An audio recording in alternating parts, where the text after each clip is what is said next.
This is a ManeHustle Media podcast.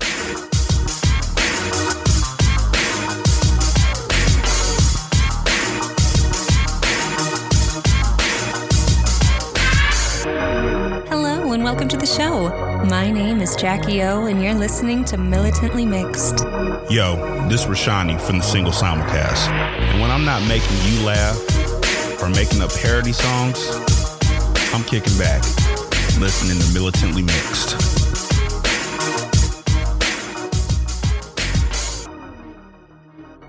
I would like to acknowledge that the Militantly Mixed podcast is recorded on the traditional lands of the Chumash and the Tongva people, and I wish to pay my respects to the people of those nations, both past and present.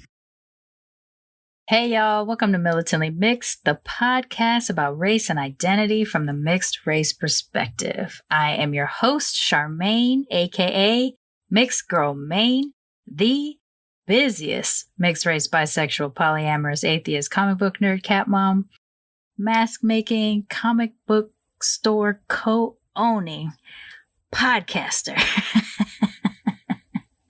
in this podcasting gang.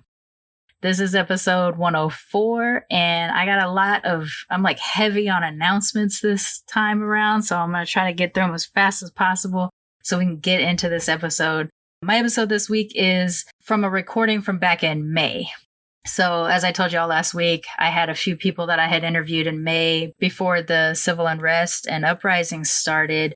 And then I wanted to focus on that during the month of June. And then I went on hiatus in July. So I'm going back to those episodes, and Penelope, her file got corrupted. So we re-recorded. That's what you heard last week. This one did not get corrupted. So I'm going to go ahead and air it for you. And it's really kind of strange when you listen back to a conversation that you recorded like 4 months ago. And the fact that even 4 months have passed this quickly is a whole nother thing. Because I kind of forgot how good of a conversation we had. We talked a little bit about being sort of a walking poster child for mixedness wherever you go as a mixed person, especially if you live in an environment where it's predominantly white or predominantly another color than what you walk around looking like. So we talked a little bit about that. And we talked about what is Black Canadianness, which tends to be sort of a hodgepodge of Black American urban culture and West Indian culture predominantly. We talked a little bit about trying to pick out what is the distinct aspects of Canadian Blackness up there, but that's kind of where we got started. Covered a little bit about the treatment of Indigenous folks up there as well. And it was a really, like I said, we talked about a lot of stuff, so it was a really good conversation. I'm looking forward to sharing with y'all. But let's get into the announcements, because there's a lot of them. So, first thing. Last week, I told y'all that for the better part of the last year, I have been building this company with my friend and business partner, Byron Kennedy. Byron and I met in business school. We went to the same entertainment business program, and we've been friends ever since. One day, he and I get on the phone together, just having a conversation. We end up chatting about our dream kind of thing. Like, I guess I think I started out the conversation by saying, like, this company that I want to start and blah, blah, blah, blah, blah. This is all the things I want to do. And it just so happens that when I was sharing all this information with him about my dream, about what kind of comic book store I wanted to open one day, he was already in the throes of a program that was helping him build a company very similar to what I was describing to him in Houston. So as we got to talking about it, we decided to partner up instead of me trying to do this on my own here in LA and him doing it on his own in Houston, especially because in Houston, he had a way bigger support system than I did here for it. So he took what was my dream that would probably take me 5 or 6 years into the future before I could even come close to doing it, and reduce that down to little over a year, because he was already doing a program very similar to what I was hoping to do one day. We partnered up, and over the past year, we have been building towards this. We wanted to open the doors physically on our store, Gulf Coast Cosmos, in August 2020, which is where we're sitting right now. And as y'all know, the Rona kicked in, threw us off our plans, but not off our game. So we retooled our business plan, and we got together to be able to launch our web store in August instead of the physical space. And we'll open the physical space in 2020 when it's a little bit safer, hopefully, for us to do that. So on Saturday, August 15th, which is this coming Saturday, GulfCoastCosmos.com will be up and running, and you will be able to actually buy physical comic books from us through our website. I'm really excited about the way we're starting also because we've partnered with Black Indie Comics Distro, and we will be sharing predominantly Black and Brown created comics in the first few weeks of the store. Now, we have applied to all the major distributors that handle Marvel, DC, Image, etc., but those will come through probably sometime in September. So for now, we want to open up sharing the books of people who will look like a lot of us probably who listen to this show. Where you're actually going to see characters that may look a little bit like you for a change, which is pretty much on brand for me. But I'm really excited that we're being able to do that. Our comic book store is a Black-owned comic book store. We are going to be in a predominantly Black neighborhood in Houston. And we have the support system of the Emancipation Economic Development Council in Houston. So it just makes sense that when we launch, we're launching with predominantly Black and Brown created comics. Eventually there'll be toys on the site as well. And of course, branded logo stuff, which if I know I'm biased because it's my shop, but I really think our logo is dope as hell. And so I think you'll want to get a t-shirt with it, with the logo on it. I don't know. So I'm really excited about that. That's Saturday, August 15th, GulfCoastCosmos.com. I will put a link in the show notes to that if you do want to come through and support us that way. Additionally, we're actually still running our t-shirt fundraiser through Custom Ink. So if you want to drop us a donation or buy our t-shirt towards our fundraiser to help us with sort of the finishing cost of getting our web store up and running, you can go to customink.com and either search for Gulf Coast Cosmos that way, or you can go to the link in the show notes and find it that way as well. And also, if you're into comics or if you're just into supporting Black-owned business or supporting me even, if you follow us on all the social medias, that's helpful too. So it is at GCC Comics for Twitter and Instagram, and I think also for our Facebook page, but you can also just search Gulf Coast Cosmos Comic Book Co. and we'll pop up on Facebook. So follow us on all social medias. We also have a YouTube channel. We're trying to claim our vanity handle for that as well. So if you want to go over to that and subscribe for us, that'll help us get there. Right now on our YouTube channel and most of our social media, we do have videos that will kind of discuss certain books that are coming up and things like that. But that'll become more robust with interviews with comic creators and things like that over time. Our store is not just going to be a comic book store. It is actually, it's going to be a community space. We are partnering with Houston elementary schools to do a reading literacy through comics program. In the nearest future will be read-alongs that are done through video streams. And then we're also going to be offering STEAM programming, which will hopefully heighten interest, heighten knowledge into all these other things and expand the horizons of kids with this programming that I would have loved to have as a kid, but didn't. So I'm excited about this. Addition to that, I keep saying addition to that, don't I? We have built into our shop when we do get to physically open. We are going to be having a studio space there so that I can continue the podcast production and Byron can continue his video production companies, which we both do separately anyway. We just built it into our plan so that we wouldn't have to slow down on the things that we love to do outside of the comic book store as well. So it is a very robust space, and we have a major buy-in from the community that we're going to be located in. And through Militantly Mixed and Blurred Comics and Black Radical Queer, my shows that I either produce or host and produce, the support system that I have through y'all as well. I've been getting messages throughout the week since I started to talk publicly about being a member of Gulf Coast Cosmos, encouraging me to keep going and to hopefully slow down enough so that I can enjoy myself.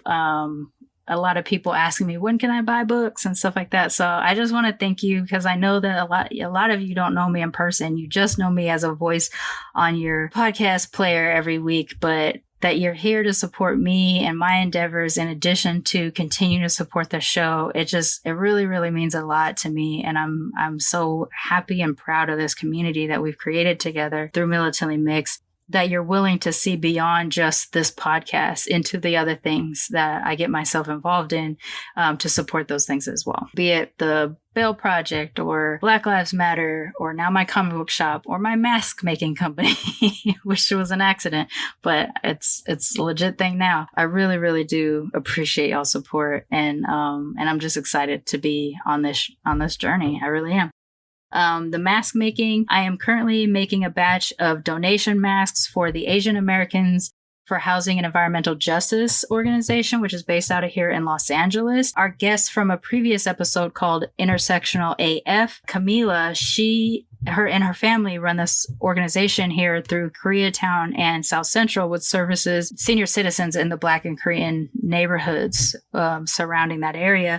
So I'm making a batch of donation masks, some of which I'm donating, some of which have been purchased for the purpose of donating through my shop, masksbymane.com. So if you go to that shop and you just want to buy a mask to be donated to somebody, you can do that through my shop, or you can buy a mask for yourself, either way. And so when I do actually donate them to the various organizations that are going to be getting them, I will write a note of this mask was donated by and put your name on it, just so that people know that there's people out there that are caring and thinking about them as well. I'm going to post some pictures of those once I get them complete, but I'm finishing up the batch right now. So if you want to support Asian Americans for Housing and Environmental Justice, they do have a Facebook page, which you can just type in Asian Americans for Housing and Environmental Justice. I'll also put a link in the show notes. You can support them that way by following them. Or if you want to help with the donation masks, you can go to masksbymane.com, click on the donation masks thing, buy one of those, and I'll get those out to them. I'm hoping to have the batch for them completed by next weekend so that I can send it out to them. I think that's it for those announcements. One thing I'm really excited about. I kind of talked about this before, but it's actually finalized and everything now. On the third Thursday every month, beginning in August, so August 20th, I will be hosting a live stream at 5 p.m. Pacific, and it'll be a panel discussion on a various topic within Mixedness. The first one that is going to happen on August 20th is with someone that you're already familiar with if you've been listening to the show, Liz Everett. She was a guest on Militantly Mixed a couple months ago, and her best friend, Aisha Hunter. They are both Black-White Biracial women. They are best friends. They are in the fashion industry, and they have been a major support system for each other throughout their adulthood. And so we want to talk about what it's like being a support system for each other as mixed race women. And the other thing is they have opposite appearances. One appears to be like a light-skinned Black woman. The other one appears to be like a white woman with maybe something else going on in her. So to both be Black-White Biracial women with different appearances and different upbringings, and finding a way to, first of all, finding each other, which is great. I would love to have a mixed race best friend in the same way that these two do. But these women are so supportive of each other. So I'm really excited to have them as my first guests on the live stream. And the audio for those live streams will eventually be available on the show as well. And then every month there'll be a different topic and a different panel. You'll probably start seeing some folks that you've heard from before on the show, just like with Liz. But hopefully I'll get some new folks out there that you haven't met yet through the show as well. So I'm excited about that. So stay tuned. Thursday, August 20th at 5 p.m. Pacific time, we will have a live stream. And of course, because it's YouTube, it'll be there even after the live stream is done, in case you want to actually watch us. I have been promising for a long time to do more video content. I'm not shy, but I'm just not used to being in front of the camera because I spent most of my career behind the camera. So I'm getting used to it. But it's such a fun time doing Decenter. On July 1st, the panel discussion with Allison Hart and Teresa Stovall and Sonia Smith-King and Richard B. Pierre. I had such a good time doing that the bug bit me right away. I'm like, I'm doing this going forward. So I was able to get some folks together to participate in my first one, and I'm ready. I'm just ready and excited to do that as well. So stay tuned for that. And I think that's pretty much it. I don't have any new Patreon sponsors to shout out. But if you would like to become a Patreon sponsor, you can go to patreon.com/militantlymixed, and you can donate for as low as $1 to as high as anything you wish. And there are different reward levels depending on what you choose. And some of the video content that I do offline, I will share there before I share it to the public. So that can be a bonus for the people who support us that way. And yeah, I think that's pretty much it. Talked about Gulf Coast, talked about the masks, talked about the live stream panels. Yeah, I think we're good to go. So my guest this week is RobbWB. He was connected through, we connected through John Corbin, our first cousin, John Corbin, who y'all are familiar with. A fellow Black-White Biracial Canadian, and they're both in the rap scene up there. So that's how they know each other. And that's how I was connected to him. It's a really good conversation. Like I said, it's kind of strange to hear back after several months of recording, but I think it was a really great conversation. So I hope y'all appreciate it. At the end of the episode, he does mention his social media handles, which I will also put in the show notes. But he told me yesterday that he is considering starting a podcast connected to his Facebook group. So he's going to be doing a podcast related to that. So if this ends up being, if you like what you hear from him in this episode and you want to know more, please follow him on his social media so that you can find out when that gets started. And of course, once I hear about it, I'll mention it to y'all as well. But I think that's it. So without further ado, please join me in welcoming our latest cousin to the Militantly Mixed family, RobbWB.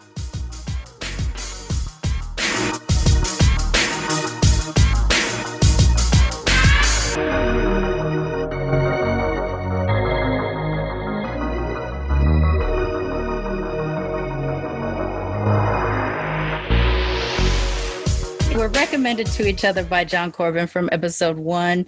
And my guest today is RobbWB. Rob, why don't you tell everybody about yourself and let's get into it.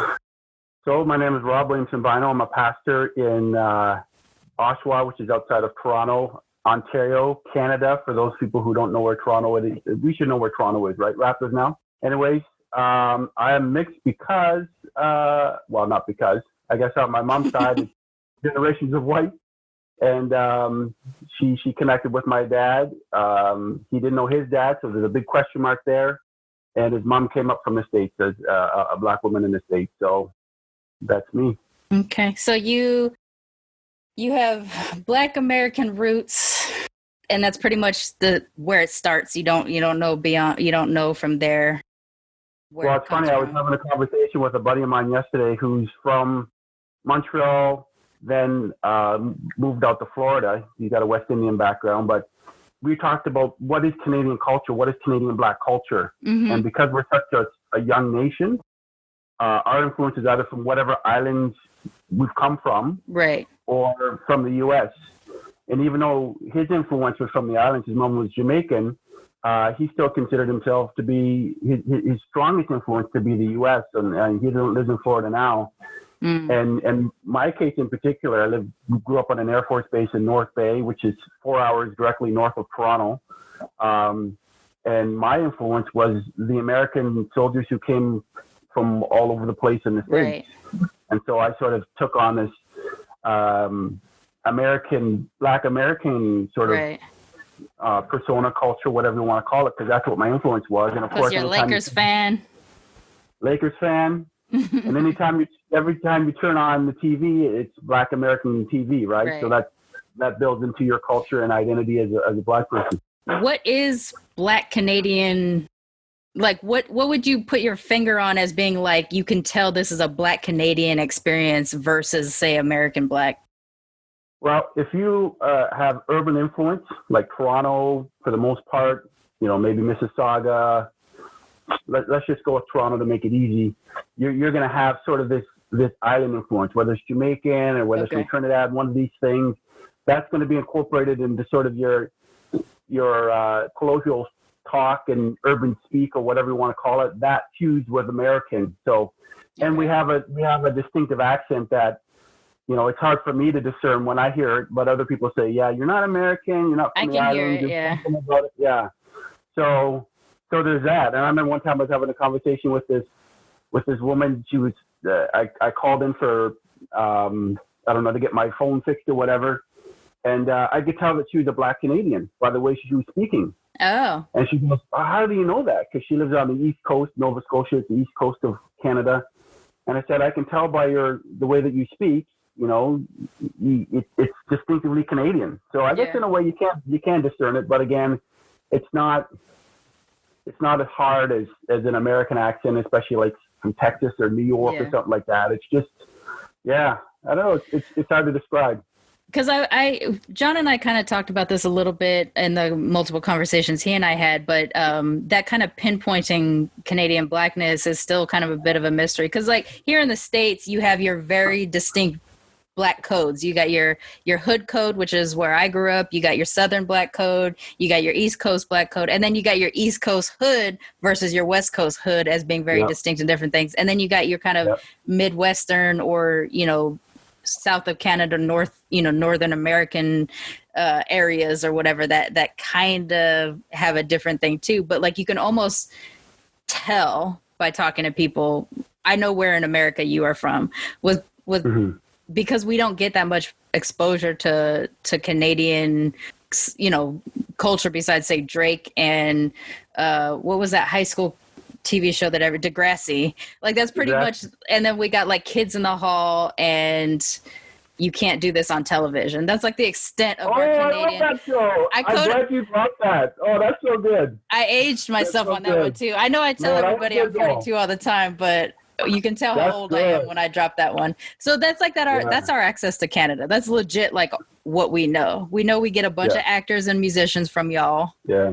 And then they lose their Canadian accent. Well, to be honest with you, the typical Black Canadian accent is the same right across the nation. I mean, I don't think there's much, really? and unless there's an incorporation like East Coasters, they sound it's as distinctive as people from Boston. You can tell that they have a Bostonian accent. If you're from the East Coast, you definitely have that distinctive accent. Okay. So if you're Black and you live in those areas, you sort of will assimilate to that sort of talk and dialect and whatever. But if you're trying to, stay away from that and represent your Canadianness, then again, you gravitate towards a West Indian culture of influence or an American one. So if you're Black Canadian and you don't know if you have a West Indian origin, what's your... You just assimilate. You assimilate to what I would consider to be white culture. Because I've traveled around and I'd meet this random Black person in the middle of nowhere, where he's literally the only Black person, and he will sound like everybody else. He'll sound like all the other white people. But the unfortunate thing is they expect him, when hip hop music comes on, that he's going to dance or he's going to be the one where he's a token Black person who's going to personify all of the Black stereotypes that white people have ever been exposed to, and they want to drop on him. So that's very frustrating. Yeah, I imagine. Having come from a town like that and being, okay, sing, dance, it's like... So, we did talk about you come from a predominantly white area and being kind of one of the few Black families or mixed Black families. And of all your siblings, you code the most, say, urban Black? I'd have to say, I think that's pretty accurate. I mean, it's something that's become part of my identity, something that I've always gravitated toward and I've sort of built into, more so than allow just society and culture to build into me in terms of steer me a certain direction. I've always gravitated toward Black culture and Black music and all these things that are a reflection of American Blackism, if you want to look at it that way, what it is to be, American, because that's, for my identity, it helped me to build my confidence. Okay, this is who I'm representing. This is who I want to reflect in me, and it's just taken naturally. Right. And honestly, in my interactions with you, I wouldn't necessarily ask you from looking at you or interacting with you if you were mixed. You would either be a light-skinned Black person to me or you would be directly mixed, but I wouldn't necessarily pick it out. You know what I'm saying? No. Yeah, for sure. Yeah. It's funny. I just got off watching the episode of Mixedness where the main character, I forget her Rainbow. name. Rainbow, right? She wanted to identify as mixed. She goes, no, I'm not Black, I'm not white, I'm mixed. Like she wanted that box. She literally drew that box on a piece of paper, and then they were at the mall. Security guard booked them for what he perceived them as shoplifting, and she was like lumped in with the rest of them and 3 other dark-skinned sisters and her, and she's like, well, wait a minute. And then she got a bit of an awakening. She's mixed, but she's also Black. Yeah. And sometimes we get to identify ourselves as what we are, but sometimes other people do it for us. Right. So. Yeah, I mean, so that's one episode I haven't, it's so funny. As soon as that episode aired, I started getting text messages. I was like, I haven't seen it yet. So I still haven't watched it, but no, I already know the story because like basically I got texted about it immediately. Part of the other bit of being the token mixed friend of a lot of my friends is if they want to see if they're connecting with me in some way, shape, or form. It's like, does this happen to you? And then they'll explain what just happened on Mixedness, and then it's my job to be like, yeah, that's what it is. We talk about my presentation as being sort of ambiguous, Latin or Filipino looking, but when I was growing up, I was Black. I still like. I mean, I always say, and actually, my co-hosts on Blurred Comics, we both say the same thing. Like, we're mixed, but we're Black. We can't help it. It's who we are at our core. It's where we grew up. It's the people we grew up with. It's, it's how we identify. And the difference is that he, like you, could walk down the street and be perceived as Black without question, even though he's also light skinned, and I would be perceived as mixed Black. Like, from Black people, I'm always perceived as mixed Black, but he might not, in the same way. And I mean, and if you live in a community where you are the only brown person there, the only Black person there, you can do one of two things. You can reject that and say, no, I'm not like that, or you can embrace it fully. And I think that's what I did, because I didn't want it to be sort of a badge of shame by being identified as a Black person. So I'm like, no, man, I'm gonna represent. So whatever that looks like. And it's not just about being thug and hugging and whatever else. It's also saying, yeah, I'm a Black person, but hey, I can conduct my business. I can carry myself in a way that's proper and these different things. Well, so, I have a little bit of issue with the idea of what counts as proper behavior, because I don't think that there's necessarily anything negative with an urban or thuggish or whatever behavior, if that's because that's what the people I grew up around. I grew up around thugs. I grew up around insane Crip gang members and stuff like that. And to be honest, they may have been doing dirt out in the world, but as I was a kid walking home from school, sometimes those were the people that were protecting me. Sometimes those were the people that made sure I got from school to home because, so-and-so was out there who was a little bit rapey, or, things like that. Like that, the thug mentality or the thug behavior doesn't necessarily mean criminal, doesn't necessarily mean a negative. It is an archetype. Sure, it's an archetype, but you still got people that, have a moral character that is assumed they don't have just because of the perception of what is proper. And when we say what is proper, we're really talking about what is white and suburban. Yeah. And I don't think there's a whole lot of fairness in that assessment. And that's why code switching can be so sensitive, Well, I mean, in the States, because you guys have a larger population of Black folks than we have here, it's easy to represent that group that way and say, you know what, it doesn't mean that we're a certain way. It doesn't mean we're criminals and all the things that you said. But here, because you're such a minority, if you take that on, then oftentimes you take on all the negative actions that go along with that. So you can be like, yo, I'm going to ask the thug as I want to be. Or you'd be like, you know what, I'm just going to kind of go with the flow because I got to go to the bank and handle my business. And I don't want security guard over here looking at me a certain way. So. Yeah, I mean, that's the thing that, I think we ride that wave a little bit more sensitively than anybody else. It's like the decision of allowing how somebody perceives me to be the way I behave, or flipping what their perception is on me. Like I said, my name is Charmaine.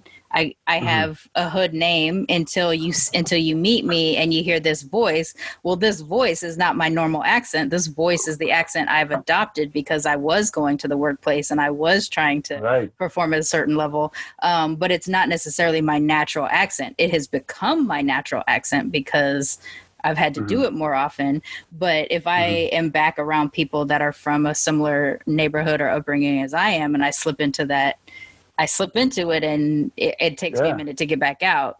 And I get real frustrated by that. I get frustrated by that moment where I'm like forced into education, like when somebody just perceives me as a certain way and I got to be like, okay, great. Here we go. Let me explain to you. Child, whether you like it or not. And you don't get to pick which day that you're a walking poster child or which day you get off. You don't. And what my wife and I call that, the Hulk, he's got days without incident. That's what we call it. So when you go out and be like, I'm going to go out, and I didn't have a black incident today. I had a day without incident. But then you go and you walk by somebody and they lock their car 12 times when you walk by, all these different things. That's the day with incidents. So there's, so now the week's got to start over without incidents, so. Yeah. And it's so funny because I feel like I have moments that like, this is like my life while black moment or my life while mixed moment, but I don't have like a life while white moment or a life while Japanese moment very often, okay.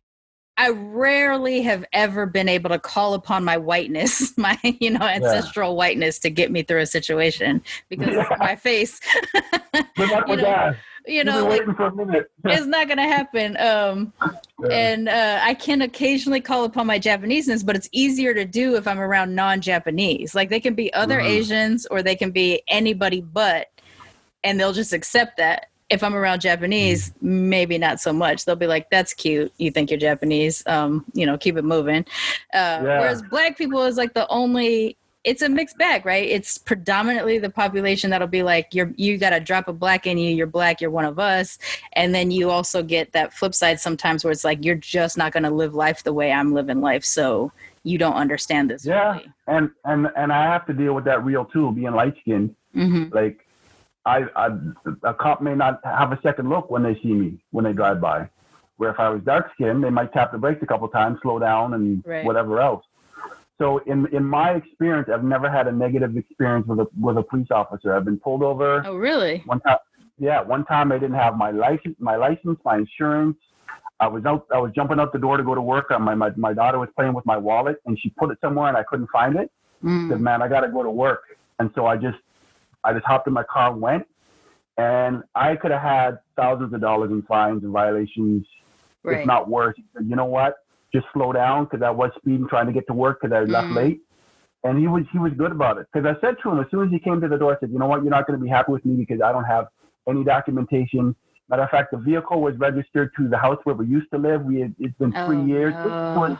It was a hot mess, but he was good, you know. And sometimes I'm ready because I have a lot of friends who've been pulled over, and we have something up here called being carded, where you can be walked down the street, and for no reason, the police will ask you, do you have some identification? We call that carding here.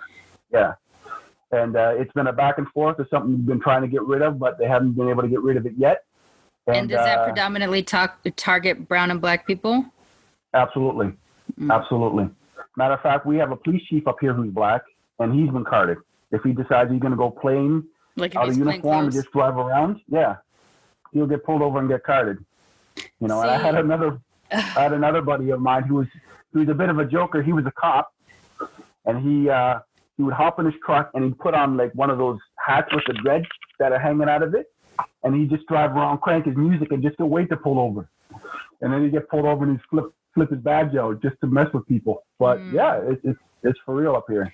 So hearing something like that terrifies me as an American, because our cops are out here killing black people all the time. And now our regular citizens are also killing black people and getting away with it down here, all the time. So even just the idea of like playing with it or like taking a shot to see if you're going to get through this situation like that, the idea of that terrifies me. I don't know the ratios that y'all have up there of like, crimes, cops getting off because they've killed black people and things like that. I don't know what your numbers are compared to ours, but like my stomach hurts just hearing what you just talked about. Yeah. I mean, and it's, again, now that I think of it, it's a game you can't play in LA. Or you can't play at South Central, any of those places. It's not a joke. If they're going to take time to pull you over, it's not good news for you. So I wouldn't play. But some people will ask me like, well, why am I bothered by the police, or why do I have the feelings about police that I have given my presentation? And it's like, well, I still grew up in the hood. I still, I had different things I've talked about on the show before where, we get picked up for loitering, hanging out at the park. You're not loitering at the park. You're you're playing. We're just hanging out. Yeah. Like, what else are we supposed to do at a park? And my black friends would get dropped off in the Mexican neighborhood so that they could get beat up because the cops didn't necessarily need to bring them in, but they wanted to get them messed up. And in my case, because of my ambiguous presentation, I got dropped off at home. And then my black dad opens the door, and that's got them thinking like, oh, did I make a mistake? Should I drop this little half-breed down the block too? You know, like I have mostly had negative interactions with cops from growing up. And then even as an adult, I've had to report a cop for behavior against me. And I was put on a list, and a friend of mine who was a cop in a totally different county saw my name and reached out to me and was like, do you have an incident report out against a police officer? And I was like, yes. And they said, yeah, okay, if you get pulled over, and he's like, I don't care if it's sheriffs, California Highway Patrol, regular cops, if you get pulled over, don't pull over to the side of the road. Pull over to the front of a grocery store right where the door opens up, because there's too much population there and they won't be able to do anything to you. And I was like, what does that mean? He's like, you're on a list of people who report cops. And the thing is, like, I was 25 when it happened. I didn't technically report the cop. My aunt reported the cop on my behalf because of what he did. And then I had to put in she had already called. She had already put in the claim.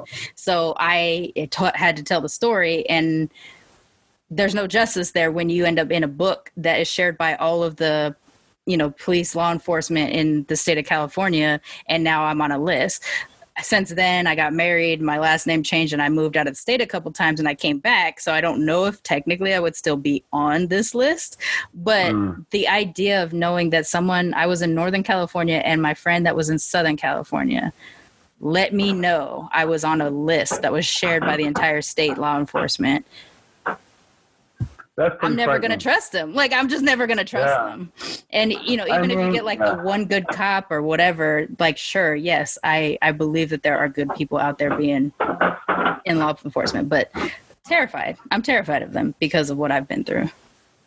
Quite honestly, in the way it's pervasive down there, I wouldn't want to take a chance and hoping, oh, this is the nice guy. Or this is the one that, Right, no, right. No, exactly. No, thank you. Whew. So with that aside, what was it like growing up? Because you and I talked before, and you're one of 5. I'm the youngest of 5 boys. You're the youngest of 5 boys. Did you also say you were the darker skinned of all of your brothers?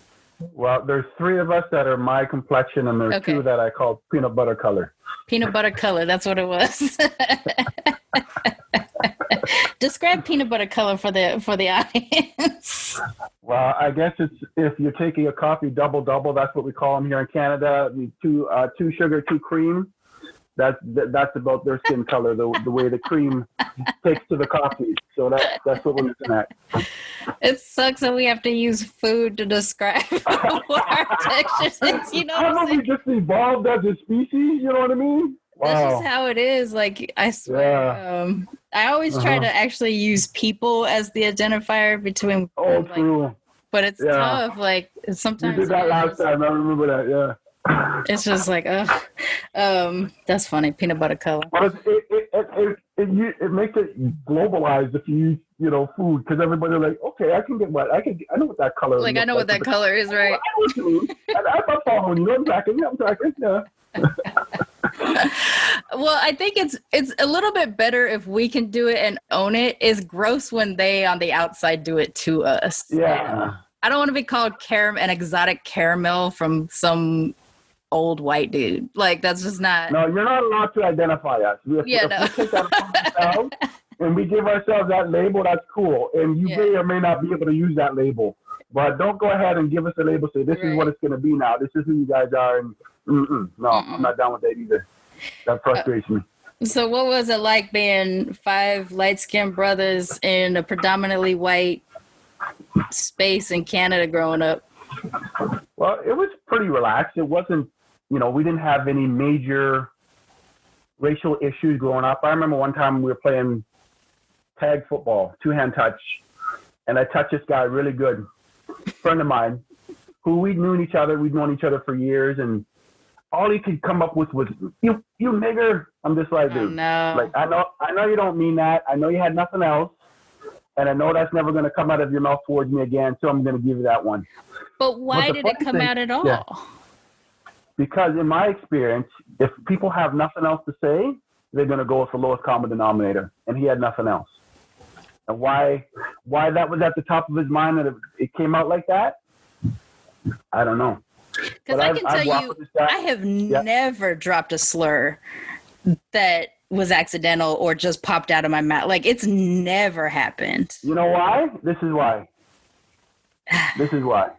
But like Asians do it too, you know, like I've been called some things from various Asian people or whatever, and I look at them and I'm like, but you're brown too, you know. Like, how did it slip out? When I hear my dad speak derogatory towards white people and his wife is white, yeah, I guess. Explain that. I'm just like, dude, that's such hypocrisy. I don't even want to talk about that. I mean, I definitely have my issues with whiteness, and I think some of it I do generalize because some of it is fairly general, even though there are individuals that aren't that way. Not necessarily hateful talk. I wouldn't go that far. Plus, there's just no words that hurt white people the way there are words that hurt any brown people, you know. I mean, like cracker held weight back in the day when what it meant was cracking the whip, but cracker don't hold weight no more, you know, like there's nothing about it that holds weight anymore. So like anything like that never just casually slipped out of my mouth. Well, what I will say is something like white people do blah blah blah. Why do white people always blah blah blah? You know, I got things like that. Little Jerry Seinfeld observation type thing, yeah, that kind of stuff, right? So it's weird to think of like the reverse. I don't know how you hurt white people with words, I think is what I'm saying. I think a lot of it has to do with the fact that they're the ruling class. If we still use that language, whether we use it or not, it's still what it is. It's still relevant, yeah. And say what you want, but we still running stuff. So whatever. Sure. Call me this, call me that. We still up here, you're still it's down like, here. That's so cute. Yeah. Exactly. Ouch. Like a mosquito bite, right? That's it. No. So did your dad, you mentioned this last time too, that there was like derogatory things that he would say. Was he thinking about your mother? Was there your mother included in this talk, or was it just like, baby? It would be reactionary. He'd watch something on TV. You know, white folks did this to this black guy. Be like, whiteies, of course they did this, crackers, blah blah blah. I'm just like, what? Like what? No, like he go like George Jefferson. I gotta say, it kind of makes sense to me though. Like, because of my experience of whiteness, I could see how that would happen. Then why are you marrying a white person? No, I have white people in my family. I'm half white, you know? No. My dad, like, if you still have that stuff, where you have this animosity and hate towards white people, and they're your oppressor, why are you marrying them? Like, yeah, okay, that's a fair question. Is it how something? You now raising mixed kids, and then they gotta make sense of this because, you know, black is the preferred choice. Not white, but you're half white. So like my dad doesn't like half of me. Like it just opens up all kind of confusion. So does your dad identify y'all as black, like the kids? He would say that, yeah. And what does your mom think of you as? Well, both my parents are passed. Okay. But it would be hurtful to my mom because my mom again had a large family. They're wonderful Christian people. You know, there's nothing. They had never done anything, you know, racist towards my dad or us. They were nothing but loving to us, considering, like, you know, I think my mother was 12 kids and she was the second last one. So she was the 10th kid. Are you kidding me? Your mom is one of 12? She was, yeah. Jeez. That's ridiculous. And so she marries the first black guy she's ever seen. So she introduces him into her family to nothing but open arms. But then when my dad wanted to introduce my mom to his mom, she didn't even want to meet her. Matter of fact, they didn't even go to the wedding. So... Do you know, I mean, I know your parents are passed, but do you know why they got together? Like, do you know what it was about either of them that attracted the other one? So, my dad played guitar in a band. They covered anything from the Beatles to mostly rock and roll stuff. Because I think he was the only black guy in the group and everyone else was white, so they did. I mean, they might have did some Little Richard or whatever else. Sure. You know? Rest in peace. He just passed Rest today, in actually. peace. Yeah. And my mom went up to the base, and he was up on the stage, and he caught her eye, she caught his eye. Boom, boom. One thing led to another. You know, That's so funny. simple as that. Yeah. Because I wonder too, did you have anti-miscegenation laws in Canada? Because like in here in 1967 is when Loving versus Virginia was the case that decided it was okay for interracial couples to legally marry. And that's, 10 years older than I am. I don't know if Canada has a version of that. I don't know if they had it on paper, but I think it may have been reflected in how things were done and how things were accepted. Sure. So was it controversial for your parents to be together? Well, let me put it this way. When we lived on the Air Force Base, the first couple of years, there was a family, a woman in particular, who tried to get us run off the base because we were a mixed family. Wow. Straight up. Yeah. And so my dad was a likable guy. He was a big black guy, good at sports. He ran the karate club on the base. So, popular guy. And, a pretty even demeanor. So he didn't rub people the wrong way for the most part. So he had a lot of people on it who had his back.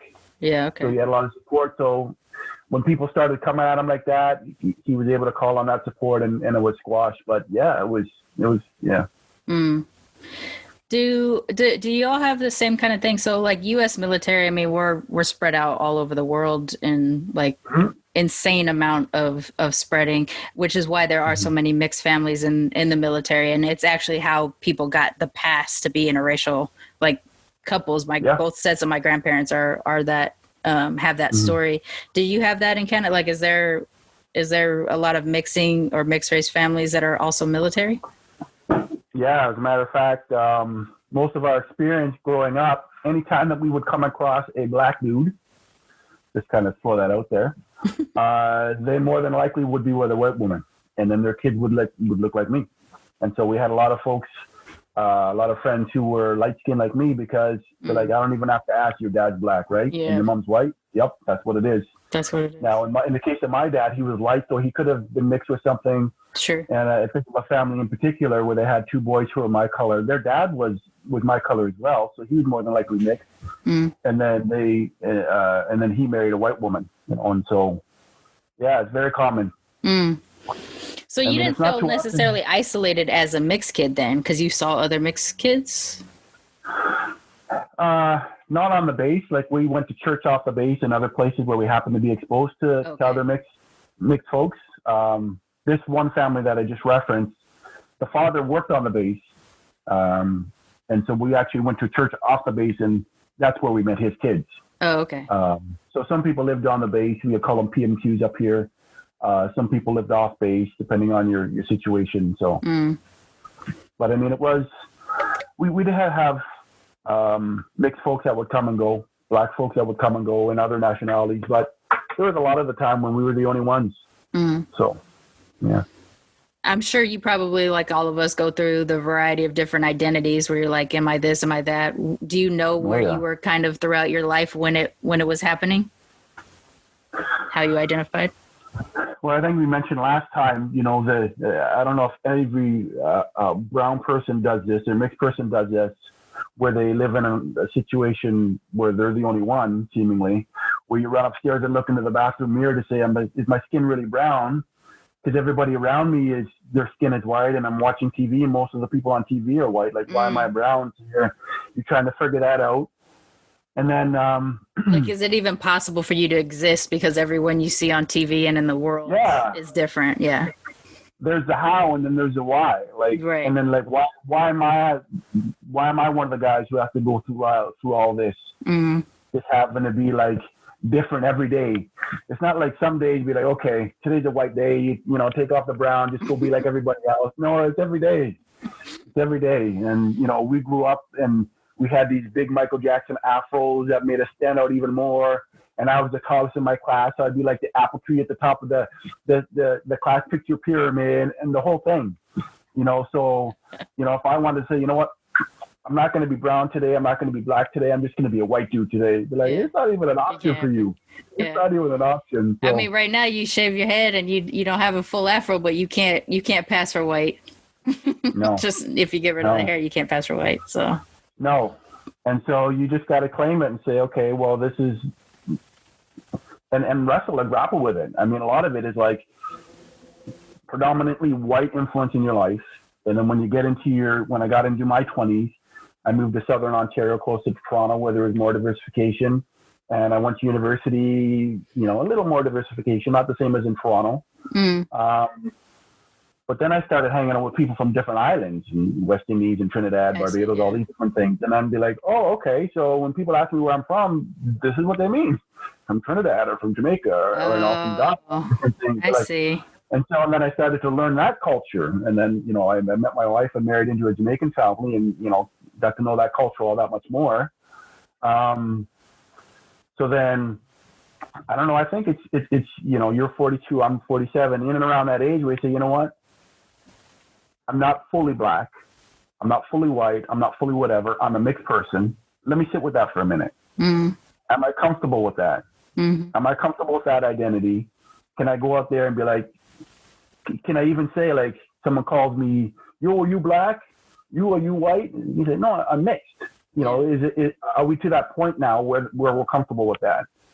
I mean, your show is militantly mixed, right? Yeah. So that means, you know, it's not like we're trying to be militantly black or, you know, militantly white. It's just like, I'm waving the flag for the mixedness. Yeah.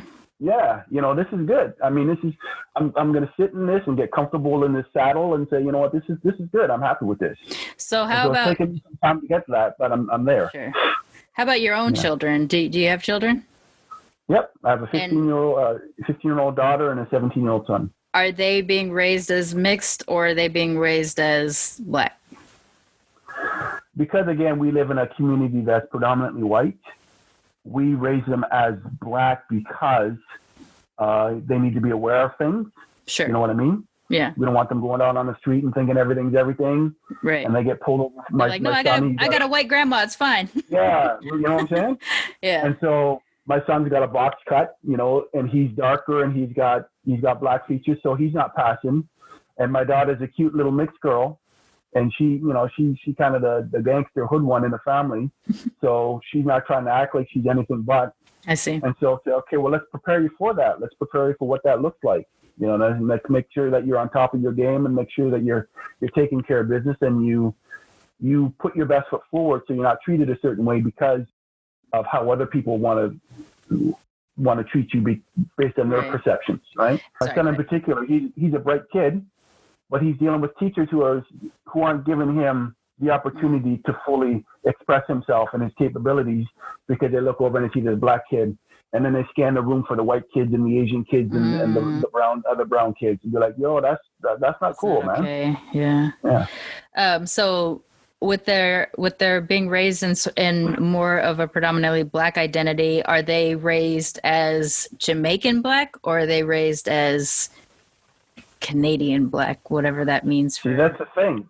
And as we as we evolve as a nation in our blackness, you know, they're going to contribute to that identity and what that looks like. Right. Okay. Right. And again, we get a lot of influence. My daughter, she wants to be Jamaican so bad, and so she uses all of the lingo and language, you know, watching videos, and she comes. All these, you know, the whole thing, right?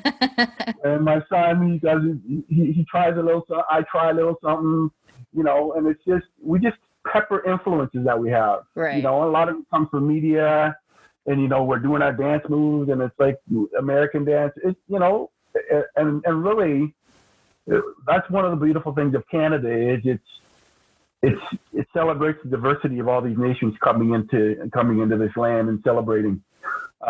We have some work to do with our Native brothers and sisters. Sure. Yeah. Actually, you told me something when we talked before about what Canada actually means. Yeah, Turtle Island. That's what the land was actually called before white folks came in. Before it was colonized. Yeah. Yeah. And Canada itself is, he said something about the land was called Turtle Island, but the way white people interpreted it was that the land was called Canada, but that meant village. Yeah. The specific area where they were having a tour of, they said Canada, and they were just talking about that specific village that they were in, not the whole nation. Land. I see. Right. I'd never heard that. You're the first person that I've ever heard tell that story. I had no idea. Well, we have these little. We used to have these little videos that were put out from the government, whatever entity within the government. They put out these videos that talked about different historical aspects of Canada, and that was one of them. That they felt needed to be put forth, so we have a better understanding about what Canada actually meant. And and it was really difficult for a lot of folks as Canada celebrated 150 years of identity, of being a nation. And then our Native brothers and sisters are like, yeah, but we've been here. Yeah, that's like, you guys are celebrating colonialism. Right. I'm not down with that. So then those of us who are conscious, we had to be like, should we be down with this too? Or should we be like, you know what, we're gonna sidestep this because we don't want to celebrate colonization? Because really that's what the 150-year celebration is. Yeah. And so, yeah. Yeah, 4th of July here in the States is our Independence Day, and it's always been for me my brother's birthday more than America's birthday type of thing. And as a sort of pro-Black conscious mixed kid, I never liked 4th of July for 4th of July's sake. It was fine for it to be my brother's birthday or something. For me, Juneteenth is really the day. June 19th is really the day that makes most sense to me, because that's the acknowledgement that the last people in the States found out emancipation had happened, and it was 2 years late, but they still found out, and so that's the day that makes more sense to me. But that excludes who was actually on this land before we got here. Like before the white people got here, before the Black people got here. So it is kind of a choose thing. I recently started to announce at the beginning of the episodes what land I'm occupying right now, where it used to belong, so that I am kind of incorporating that acknowledgement. But that took hearing it being done elsewhere and being like, oh, I'd never even really thought about, you just exist in a place and you don't really think about that kind of stuff until someone raises that attention. So I actually appreciate hearing from you that's what it was called before, because I didn't know, and I probably would never have. I wouldn't have stumbled on it unless somebody brought it to my attention. So yeah. All right. Well, we are coming this happened so fast. We are coming close to the end of the show. So one thing that I do like to ask all of my guests, because sometimes we do talk about like heavier aspects of mixedness, I want to know, what's your favorite thing? What do you love most about being mixed? I like my skin tone, if I'm going to be superficial about it. I like it. I like it in the winter more so than in the summer, because it's a little too high yellow for me. So my preference in the winter months. For me, music is such an important part of my life. And I think if it wasn't for being mixed, I probably would be more narrow-minded in my appreciation of music. I see. Like the way that I look at things, I don't care what genre of music it is. If it's a good quality song, then I'm into it. I'm down. So I play guitar, and when I play guitar, it's like the white half of me is kind of coming out, and trying to get some Bill Withers in there too, and just being able to experiment all the different aspects of who it is that you are, without limiting yourself to say, you know what, I'm Black, so I have to sing this way, or I have to act this way, or I have to talk this way. There's a diversity within yourself that if you learn to celebrate it, it can be a beautiful thing. Are there any particular musics that really, like, you hear it and you just feel like at your bones, or like the ancestors are getting in there some kind of way? Jazz and hip hop. My dad played saxophone and played jazz. Okay. So that's part of my upbringing. But then on my mom's side, it would be Carole King and some of these other, folksy it's stuff. hard not to credit Carole King for having some soul. Like, I know she's a white woman and everything, but you know what I mean? She sings from the diaphragm. And that's what I'm saying. Quality. It doesn't matter. You know, if you're watching American Idol and there's some person, I'm not going to say a race or a nationality so I don't offend somebody, who's just blowing away a song and be like, man, I didn't know that type of people could sing like that. Right. And then you got to pump the brakes and say, wait a minute, you know, music is international. It's an international language. It's global. It's not, you know, it can't be just certain people can sing this and certain people can sing that. So yeah. That's cool. I haven't had a music related what I love most yet, so I appreciate that. Why don't you tell everybody how to find you so that they can connect? So I'm RobbWB, RobbWB, all across the social network. So if you guys want to reach out and dialogue about being mixed or anything else that I've talked about that you'd want to, you know, have a dialogue about, I'm open. Yeah, I appreciate you coming on. I really love. I feel like because I'm from America, my show tends to be very American centric because those are the people who access me. But I really appreciate when we get to see mixedness in other places, and even though Canada is close and we share some aspect things, you can see how vastly different we are, even though we border up against each other. So it's interesting. Yep. I love it. Thanks for coming on. Yeah, I appreciate you having me on, and I appreciate you stepping up and taking this on. This is a conversation that needed to be had so much longer ago, and I look forward to hearing more conversations because, and again, the unity that it creates just by hearing other people's stories. Yeah, and we'll hop into some of your chats that you have, and we'll really mess with each other's accents and make fun of how they spoke.